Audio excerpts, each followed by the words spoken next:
Un critique a écrit que Clint Eastwood était une honte pour le cinéma. Cette même année, Clint a gagné l'Oscar du meilleur réalisateur. Et sur scène, devant 1 milliard de téléspectateurs, il a prononcé le nom de ce critique. Ce qui s'est passé ensuite est devenu la vengeance la plus froide et la plus dévastatrice de toute l'histoire d'Hollywood. Peter Hammond était une légende dans son domaine. 30 ans de carrière, des centaines de critiques publiées dans le Chicago Herald, une influence réelle, les studios le craignaient, les réalisateurs le courtisaient, les lecteurs le suivaient comme un oracle. Quand Hammond parlait, Hollywood écoutait. Il le savait. Et cette certitude, au fil des années, s'était transformée en quelque chose de dangereux. L'arrogance absolue d'un homme qui ne doute plus jamais de lui-même. En septembre 1992, Clint Eastwood sort Impitoyable. Un western sombre, brutal, poétique. Les premières salles sont silencieuses après la projection. Le silence de ceux qui viennent de voir quelque chose de grand. Les critiques s'enchaînent. Roger Ebert, 4 étoiles. Le New York Times parle d'un chef-d'œuvre. Variety salue une mise en scène magistrale. Hammond, lui, voit autre chose. Il s'assoit, il tape. Et il écrit les mots qui vont détruire sa carrière. Eastwood est une honte pour le cinéma. Il n'a aucune légitimité à diriger des films. Il envoie l'article sans relire, sans hésiter, avec la tranquillité d'un homme qui se croit intouchable. Ce soir-là, il dort parfaitement bien. Il ne sait pas encore qu'il vient de signer son arrêt de mort professionnel, de sa propre main. Ce qui rend cette histoire fascinante, ce n'est pas la critique elle-même. C'est ce qu'Hammond fait ensuite. Quand les autres avis commencent à contredire le sien, et ils le contredisent tous, un par un, comme des coups portés en plein visage, Hammond ne recule pas. Il escalade. Il publie une 2e colonne. Pourquoi tout le monde a tort sur Impitoyable? Puis une 3e, puis une 4e. Chaque nouvelle critique élogieuse du film est pour lui une provocation personnelle à laquelle il répond avec une véhémence croissante. Il accuse ses confrères d'être aveuglés par la nostalgie. Il se pose en seul gardien de la vérité cinématographique. Il écrit, mot pour mot, « Je suis apparemment le seul critique assez courageux pour dire que l'empereur est nu. » Mais voilà le problème. Le problème que Hammond refuse de voir, que son ego l'empêche de percevoir. Le public, lui, adore ce film. 159 millions de dollars au box-office mondial. Les salles pleines. Les spectateurs qui ressortent émus, bouleversés, transformés. La violence sans glamour. La morale sans réponse facile. La lenteur qui pèse comme une vérité. Tout ce qu'Hammond détestait, le public en voulait encore. Et puis décembre arrive. Et avec décembre, les premières rumeurs d'Oscar. Hammond sent quelque chose se contracter dans sa poitrine. Il publie une nouvelle colonne, préventivement, pour préparer le terrain. Si Impitoyable reçoit des nominations majeures, cela confirmera que l'Académie a perdu tout sens du jugement. C'est une phrase extraordinaire, une phrase d'homme acculé qui essaie encore de tenir la ligne. Mais la ligne craque. Février 1993. Les nominations tombent. 9 nominations. Meilleur film, meilleur réalisateur. Hammond répond avec un article intitulé « L'erreur embarrassante de l'Académie ». Il écrit que ces nominations sont la preuve d'une corruption culturelle profonde. Il analyse, démontre, argumente, avec l'énergie désespérée de quelqu'un qui sait, au fond de lui, qu'il est en train de perdre. Dans les semaines qui précèdent la cérémonie, il publie plusieurs colonnes prédisant qu'Eastwood repartira sans le prix essentiel. Il écrit même une analyse détaillée prouvant, selon lui, pourquoi Clint Eastwood ne peut pas gagner le meilleur réalisateur. L'Académie n'a jamais récompensé la médiocrité avec ce prix, écrit-il dans sa dernière colonne avant la nuit du 29 mars.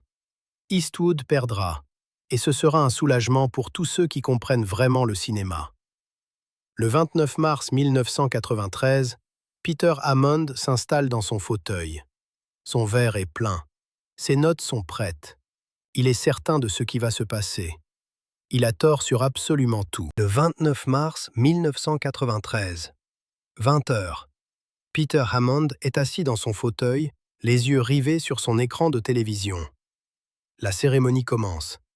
Il a déjà sa chronique du lendemain en tête. Il l'a presque entièrement rédigée mentalement pendant la semaine. Le titre est prêt. Pourquoi l'Académie a finalement eu raison de ne pas récompenser Impitoyable? Il attend juste la confirmation.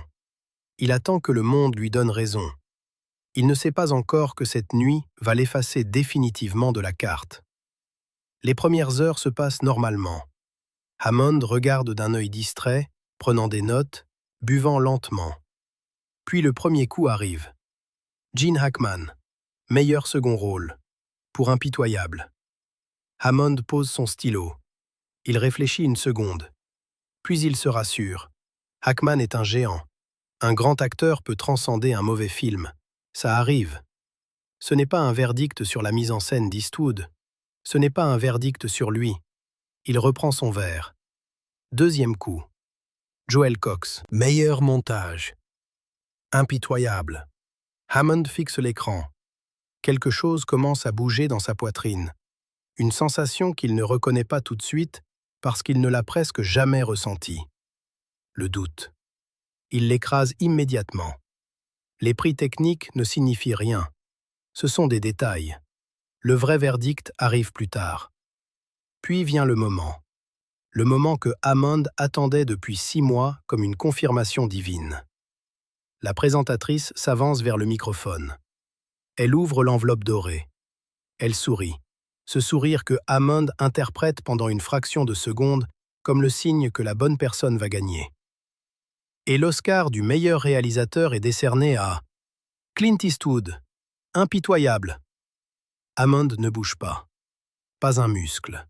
Pas un souffle. Il est pétrifié dans son fauteuil, comme une statue de sel, les yeux grands ouverts, regardant Clint Eastwood traverser la scène avec cette démarche lente et tranquille.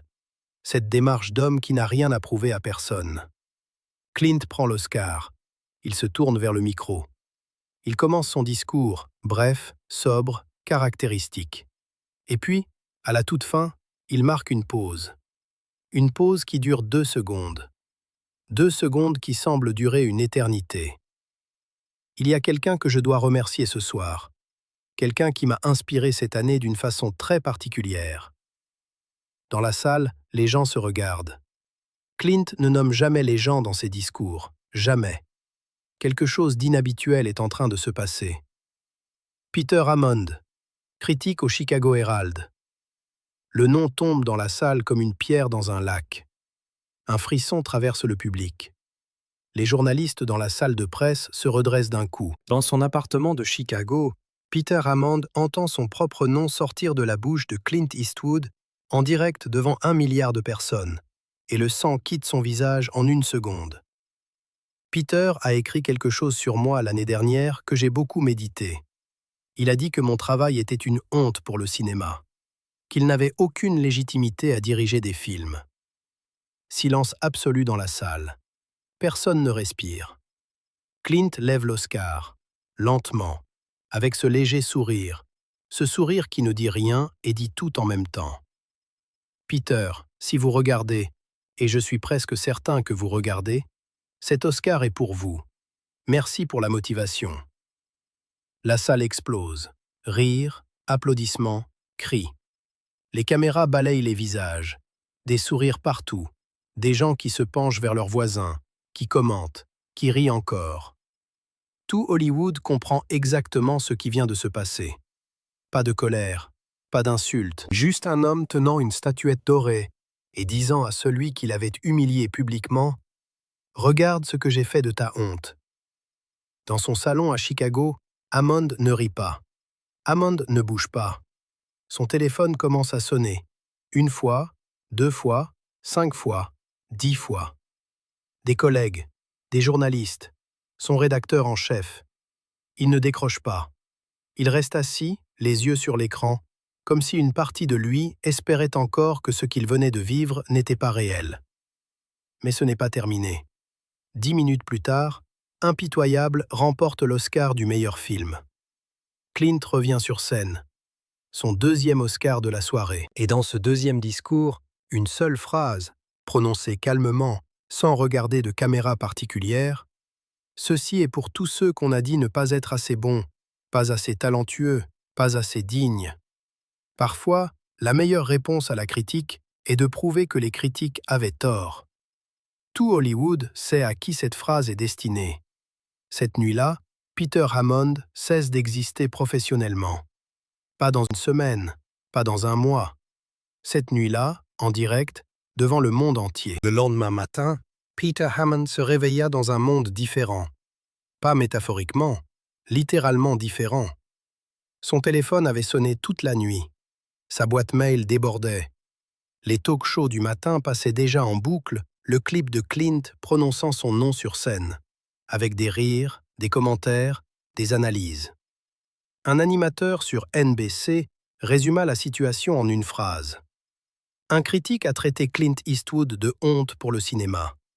Clint a répondu en gagnant 2 Oscars et en remerciant ce critique devant 1 milliard de personnes. Rire dans le studio, rire partout. Partout sauf dans l'appartement de Hammond. Il essaya de se battre. C'était sa nature, ne jamais reculer. Il publia une colonne intitulée « Pourquoi 2 Oscars ne font pas un bon film ?» arguant que les récompenses de l'Académie ne déterminaient pas la qualité artistique. Personne ne l'a lu vraiment. Ou plutôt, les gens la lurent, mais pas pour les raisons qu'il espérait. Ils la lurent pour rire, pour la montrer à leurs collègues, pour dire « Regardez, il continue encore ». Puis 3 jours après la cérémonie, un colis arriva au bureau de Hammond au Chicago Herald. Pas de lettre d'accompagnement, pas d'explication, juste une enveloppe cartonnée, épaisse, portant le cachet de Los Angeles. Hammond l'ouvrit lentement. À l'intérieur, une photographie professionnelle, format 20 par 25, glacée, parfaite. Clint Eastwood debout, tenant ses 2 Oscars, un dans chaque main, avec ce léger sourire sur le visage. Ce sourire impossible à déchiffrer. Ce sourire d'homme qui a déjà gagné et qui le sait depuis longtemps. Et en bas de la photo, écrit au marqueur argenté, d'une écriture ferme et tranquille, « Pour Peter, merci pour la motivation. Je continue d'embarrasser le cinéma. Clint Eastwood. » Hammond resta immobile pendant plusieurs minutes avec cette photo entre les mains. Il n'y avait rien à répondre à ça. Pas un mot. Pas un argument. Pas une colonne. Parce que Clint n'avait pas attaqué. Clint n'avait pas insulté. Clint avait juste souri, et tenu 2 Oscars, et rappelé à Hammond ses propres mots avec une précision chirurgicale. C'est ça qui était dévastateur. Pas la rage. La tranquillité absolue d'un homme qui n'avait plus rien à prouver. Mais Clint n'avait pas envoyé cette photo uniquement à Hammond. Il en avait fait envoyer des copies, 200 copies exactement, à chaque grand critique de cinéma américain, à chaque publication spécialisée, à chaque rédaction qui couvrait Hollywood. Et il avait fait encadrer une version grand format accrochée dans le hall de l'Académie des arts et sciences du cinéma, là où les professionnels de l'industrie passaient chaque jour, avec en dessous une simple plaque gravée « Pour Peter, merci pour la motivation ». Variety publia la photo avec la légende « La réponse d'Eastwood à son critique le plus sévère ». Entertainment Weekly titra « La vengeance la plus douce. Comment Clint a embarrassé son détracteur ». The Hollywood Reporter écrivit « La réplique la plus cinglante de toute l'histoire des Oscars ». En 48 heures, cette image fit le tour de l'industrie entière. Pas besoin d'Internet. Les fax, les courriers, les conversations de couloir firent le travail. Tout Hollywood la vit. Tout Hollywood comprit. Et c'est là que la vraie destruction commença. Silencieuse, méthodique, irréversible. L'autorité d'un critique repose sur une seule chose, la confiance. Les lecteurs le suivent parce qu'ils croient en son jugement. Les studios lui envoient des avant-premières parce qu'ils respectent sa parole. Les festivals l'invitent parce qu'il représente quelque chose. Mais comment faire confiance au jugement d'un homme qui avait appelé le meilleur film de l'année une honte pour le cinéma? Comment respecter la parole de celui qui avait prédit avec certitude absolue qu'Eastwood ne gagnerait pas et qui s'était trompé sur toute la ligne? La réponse, dans l'industrie, fut unanime et non formulée. On ne pouvait plus. Dans les couloirs du Chicago Herald, les regards changèrent. Ses collègues continuaient à lui parler, mais différemment. Avec cette légère distance qu'on garde avec quelqu'un qui vient de commettre une erreur publique et embarrassante.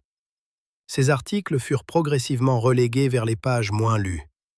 Ses invitations au panel des festivals se tarirent. Les studios cessèrent d'envoyer les avant-premières.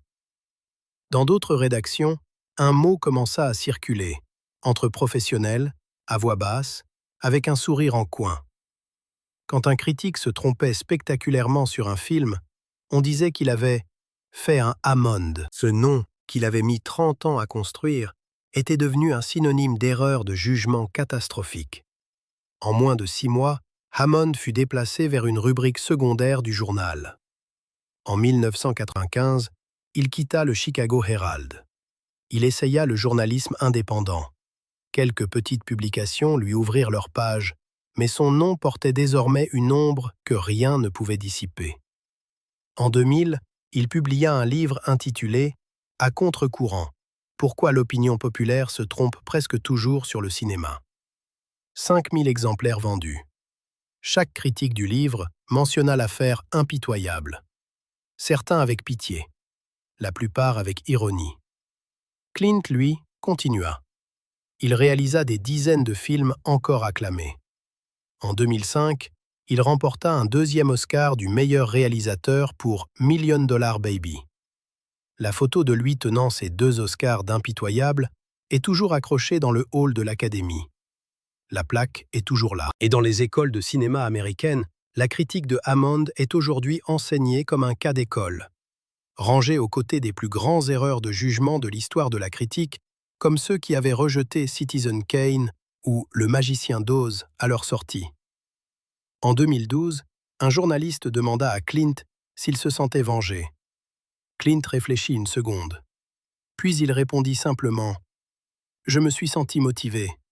Hammond m'a dit que j'étais une honte. Ça m'a poussé à travailler encore plus dur. Dans un sens, il m'a rendu service. Juste pas de la façon dont il l'imaginait. » Le journaliste insista. « Et la photo ?» Clint sourit, ce même léger sourire. La photo disait tout ce qui devait être dit, sans un seul mot de colère. C'est peut-être la leçon la plus profonde de cette histoire. La vengeance la plus dévastatrice n'est jamais celle qui crie. C'est celle qui sourit et tient la preuve dans ses 2 mains. Hammond avait utilisé des milliers de mots pour détruire Clint Eastwood. Clint lui avait répondu avec 2 statuettes dorées et une phrase au marqueur argenté. Et dans ce duel silencieux entre la parole et l'acte, entre la critique et la création, entre celui qui juge et celui qui fait, il n'y avait eu qu'un seul vainqueur possible depuis le début.